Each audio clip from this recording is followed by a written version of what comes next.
Welcome to the Putback on SNY.TV. I'm Ian Begley. We're going to break down the Knicks and the NBA for the next half hour or so. And with me, got some great guests. I have John Jastremski from SNY.TV and also the Ringer, New York podcast. I know you guys are crazy New York sports fans. So if you're not already tuned into that, what are you doing? Tune into it. He's great. He covers everything.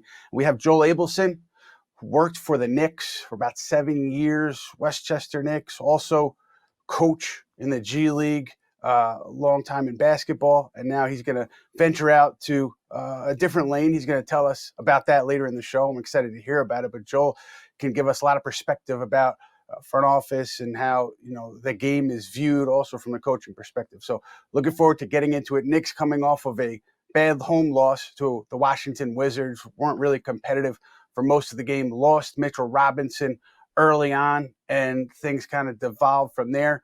A lot of talk from the media about minutes before and after the game and kind of where things are there. The Knicks going on the road here, obviously looking to right the ship.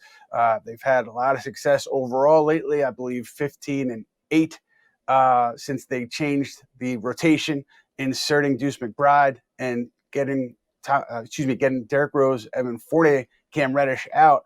But it seems like there's been a little bit of an energy lag lately. We'll see how it goes in the coming weeks. But JJ, we're going to start with you. What was your takeaway from that game last night? So super disappointing. And I was at the Garden on Monday, Martin Luther King matinee against Toronto. And I thought it was going to be a bad spot for the Knicks on Monday because you're talking about the second day of a back-to-back, a very athletic, hungry Toronto team. And that was a winnable game that went by the wayside for the Knicks. This game against the Wizards was not that. This was one of those games the Knicks looked as flat as can be. They never were really in the game. Sluggish from the get-go. No answers whatsoever. And look, I'm a Tibbs guy. I'm a Tibbs supporter. I think if you look at the overall body of work, it's been way more good than bad.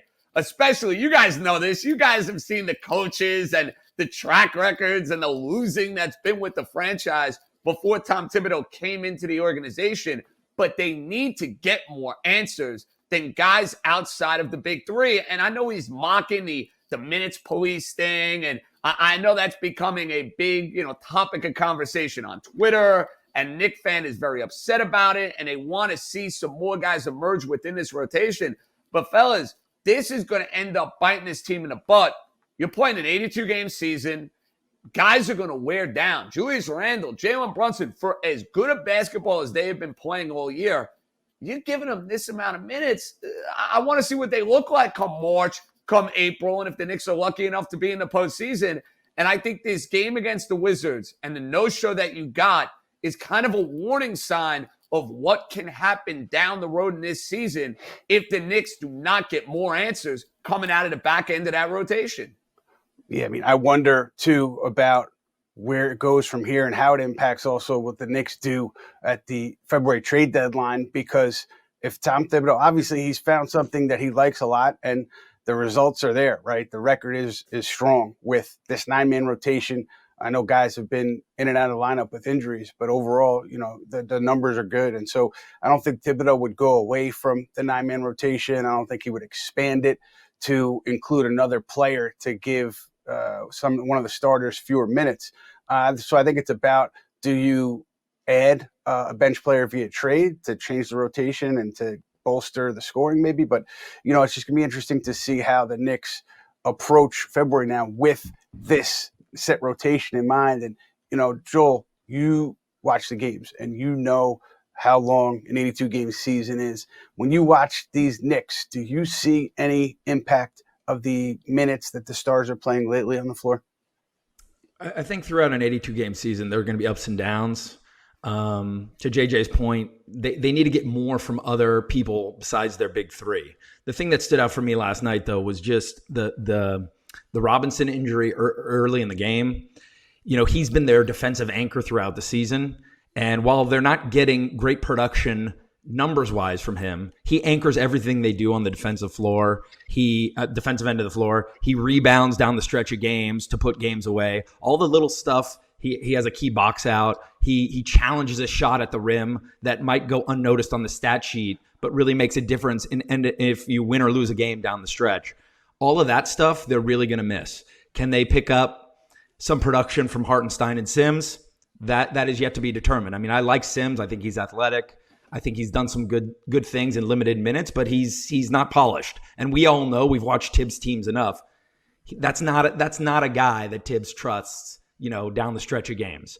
He needs to do a better job dispersing the minutes on one hand, but on the other hand, who's going to play? Who's going to give them production?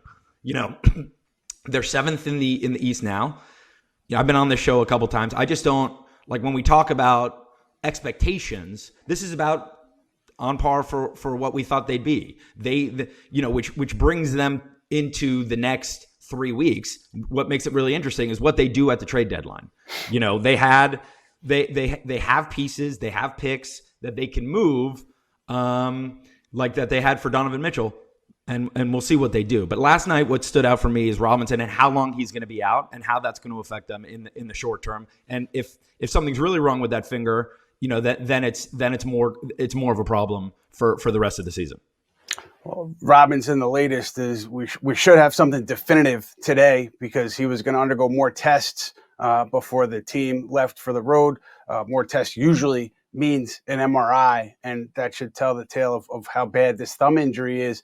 And Joel hit it on the head. His importance really, it can't be stated by the numbers, but you look at this number, I think the Knicks net rating, they were +8 with Robinson on the floor and -1 with him off the floor. And that dates back to the start of the season before they changed up the rotation. So a big test for the Knicks' depth if they do lose Robinson for a while. But JJ, go back to the minutes. I mean, as you look at this thing, and we all know Randall playing big minutes, Brunson playing big minutes, Barrett playing big minutes. How do you what's the solution if you're Tom Thibodeau? How would you tweak things to keep guys fresh, or would you stay the same way you're going?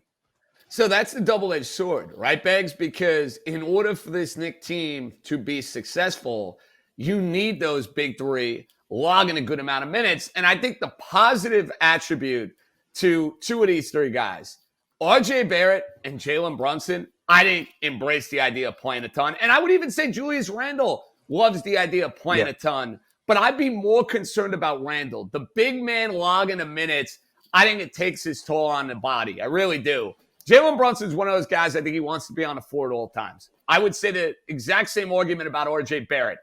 You like that. That's why the Knicks have those players. They fit what the coach wants to do. That's encouraging. But as far as what I would do to try to tweak this rotation a little bit, look, I'm not necessarily looking to expand it unless, of course, the Knicks go and make a trade within the next 2 to 3 weeks, which I think they will do.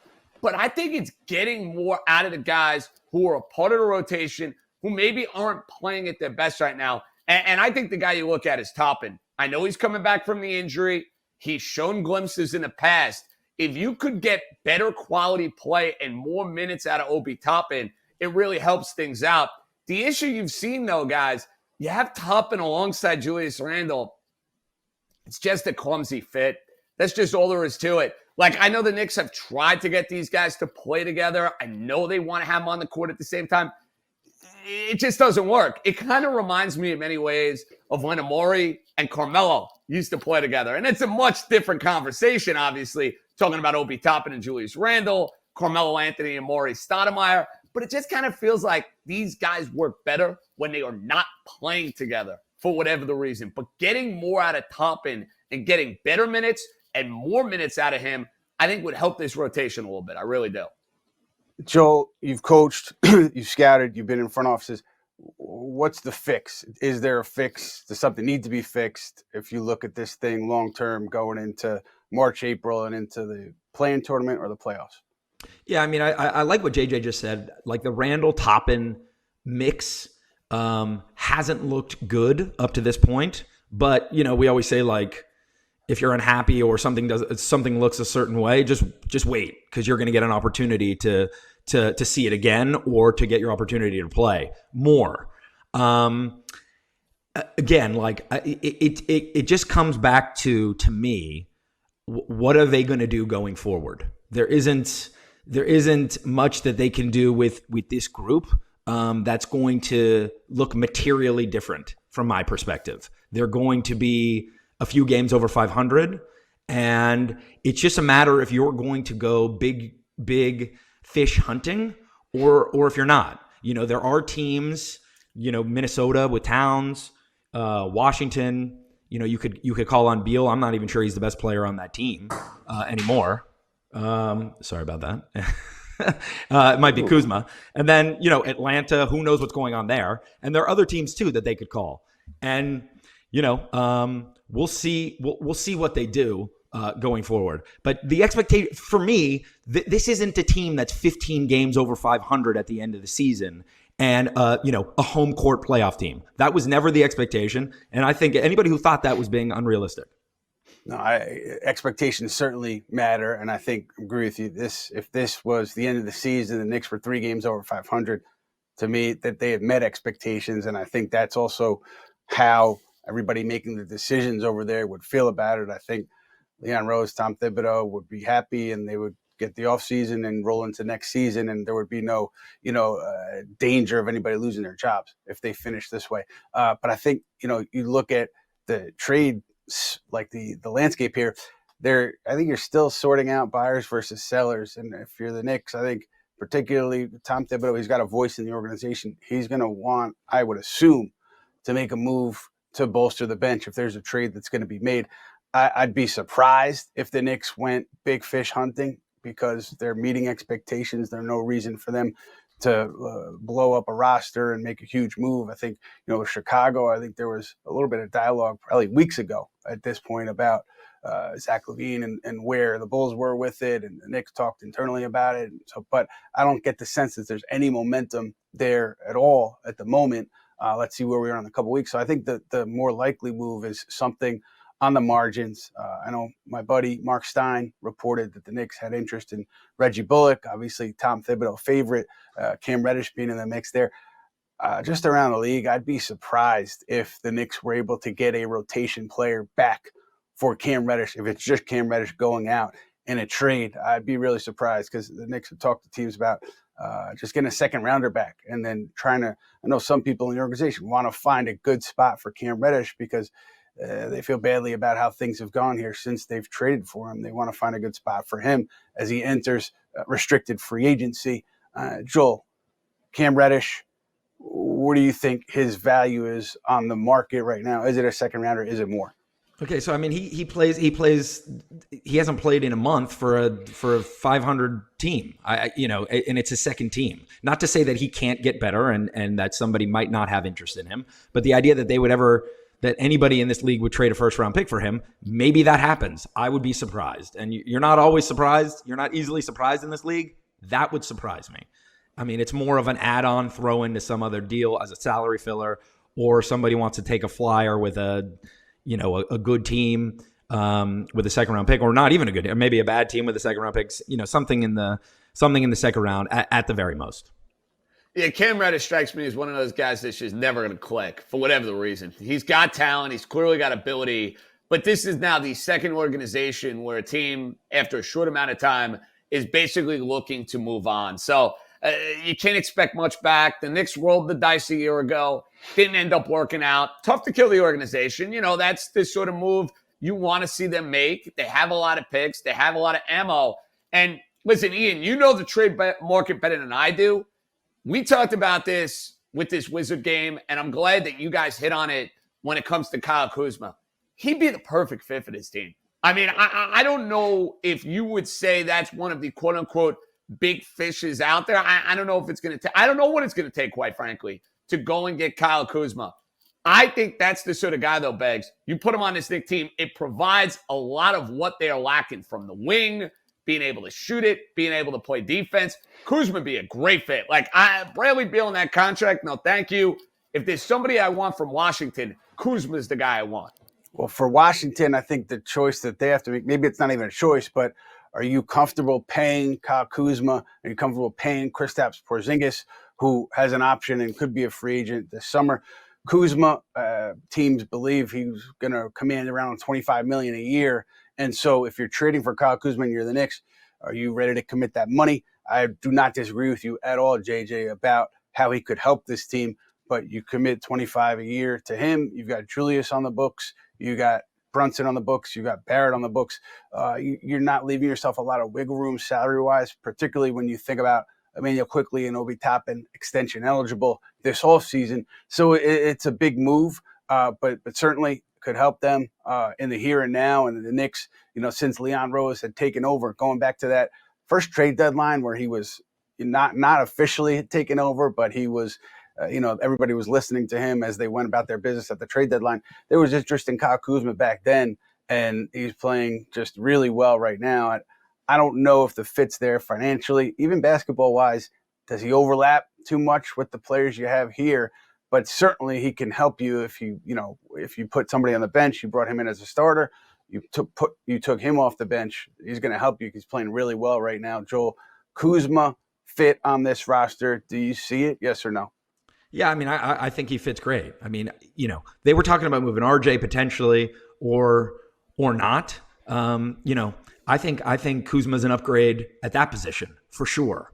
And maybe you have to throw him in to get a deal done like that. I don't know. I don't know what the market is for him. But when you talk about I think Kuzma, to JJ's point, is a perfect fit. I mean, would you rather pay Kuzma what he's going to 2025 or pay Beal what he's making for the next 4 years or whatever, however long that contract's left, 3 or 4 years, whatever it is? I mean, to me, it's a no-brainer. So I think he'd fit. I think he'd fit very well on any roster, honestly. Mm-hmm, mm-hmm. And then you look at the big picture for the Knicks with Toppin and Quickly and kind of financially where they are. There wouldn't be a lot of wiggle room even without Kuzma. So maybe if they see him as the piece that's going to push them at least to the next echelon in the East, they do it. Again, I know that there's been interest in him in the past.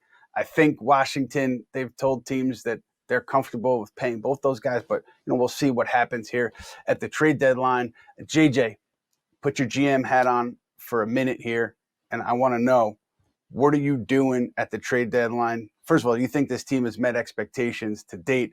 And with that answer, what would you do at the deadline if you're Leon Rose? It's a great question. First of all, yes, Ian, I think they have met expectations. Like if you would have told me the Knicks, a couple games over 500, they're in the postseason comfortably, they're pushing that top 6. I think every Knicks fan, realistically speaking, would have signed for that at the beginning of the year. And listen, Brunson has been a godsend. I can't stress this enough. I love watching this dude play. He's better than I thought he was. I got to be honest on that. Like, I watched him in college. I liked him. I watched him in the playoffs. I watched him with Dallas.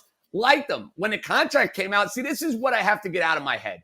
I see $100+ million, and I'm like, oh, my goodness, that's crazy money. But these contracts now are so overinflated that you can't look at $100 million the way you used to look at $100 million. 150 right. Is like 200. So, like, the language of these contracts, the money of these contracts is all out of whack. So Brunson has been worth every penny for the Knicks, and I'm so glad he's on the team. Now, to get to your question, because I kind of danced around it, I would be looking to add to this team. You have a treasure chest. You have all these draft picks at your disposal. I'm not looking to mortgage the future, but I think this team has earned somebody that can come in that can add to this rotation. Now, who is that guy? Like, Kuzma is the perfect fit. I'm not mortgaging my entire future for Kuzma, but I'll say this, Ian. If they brought him in as a 2 or 3 month rental, I'm intrigued. Let me see what the fit is. Let me see if it works. Let me add to this team because I can do it. I think they have earned that. I'm not all in on this team. Like, I don't think they're a move or two away from the trade deadline of being a champion. Nowhere close to that. They're not on Boston's level. They're not on Milwaukee's level. They're not on Brooklyn's level. But I do think that the team, the way they've played, what you have on the roster, if you could go and add yourself a rotation piece that can help you hit some outside shots, play some defense, and take some of the burden and the pressure off of guys, the laundry list of names out there, I'm intrigued. Let's go. That's what I would do if I'm the Knicks. Just 2 quick notes. Eric Gordon is a guy whose name has been out there. The Knicks talked about him at least much earlier in the season. We'll see where Houston is in terms of asking price. And also, I'm not going to discount the idea that Miami will eventually at least call on Cam Reddish. I think he's got fans in that organization. And also on the Lakers side, and people always want to talk about Clutch and Rich Paul, LeBron James's agent, Cam Reddish being a Clutch guy. There's a connection there, but I think it goes beyond that. At least my information is it goes beyond that in terms of Lakers' interest. I think there's legit interest among basketball people over there. So I'll keep an eye at least on those two teams. What I want to ask you guys, because we brought up Brunson, JJ, good point about the contract. There was a little debate on Twitter, but Stephen Bondi of the Daily News put out a little list of top Knicks free agents because Brunson had been playing so well of recent year. He added Amari Stoudemire. I didn't think Amari should be on there for my own reasons I'll get into, but I want to hear what you guys think. Amari, would he belong on a list of top Knicks free agent signees, let's say, of the last 30 years? Joel, what do you think? Well, this is more your guys' forte here. But for me, what he did for the city was amazing. But I wasn't around then, and I was not living here. But when he came and lit up the Garden that first year, obviously the injuries were a real detriment. But, I mean, you got at least a good year, 1 year or 2 years where he was, talked about as the MVP of the league, at least to start.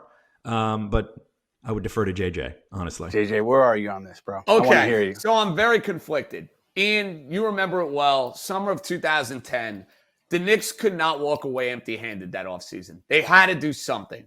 Amari came in, and it did electrify New York City. Listen, the Knicks from like 2001 to 2008 were nothing short of an embarrassment. They were a disgrace. The only time they would make a name for themselves is if Kobe Bryant or LeBron James or whoever was coming to the Garden to come and light them up. So that year with Amari and Felton and Gallinari, it was so much fun for about 3 or 4 months because it's like, wow, the Knicks are playing winning basketball.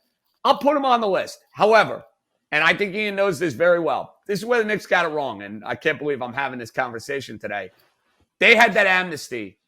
They should have used that amnesty the minute his body started breaking down. Like, they had that in their back pocket. I know Tyson Chandler was a good Knick. He won Defensive Player of the Year. He was an all-star. Like, he helped that 54-win team. But that team to have any chance of achieving greatness, they needed to get their hands on Chris Paul. Now, I don't know if they would have been able to get their hands on Chris Paul, but that was the guy they needed to go and get. They needed to save that amnesty. And Amari's contract, listen, it was a terrible contract when you think about it. He had one outstanding year, and then it was a whole lot of what ifs.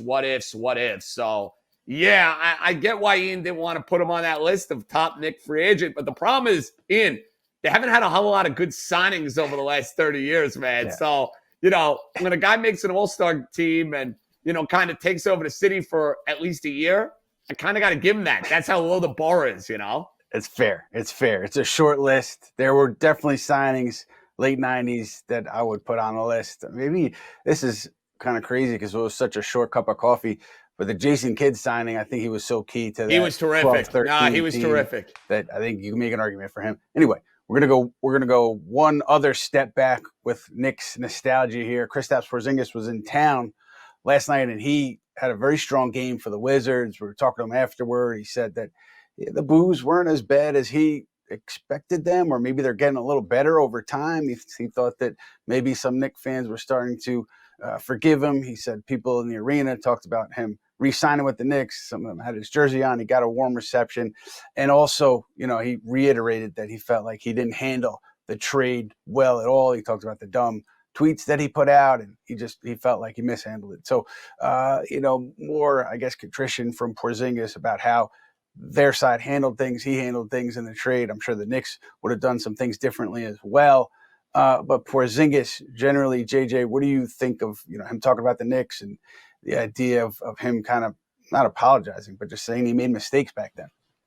Yeah, it's going to be tough for some Knicks fans to ever forgive Kristaps Porziņģis. And, the weird thing about it, Ian, is when he left, I thought it was going to be this, watershed moment for the franchise where it ended up killing him. And you look back on Porziņģis' career and you're like, wow, how did you let this guy get away? How did you let this relationship get beyond repair? And it's not to say that Porziņģis hasn't had good and productive NBA seasons.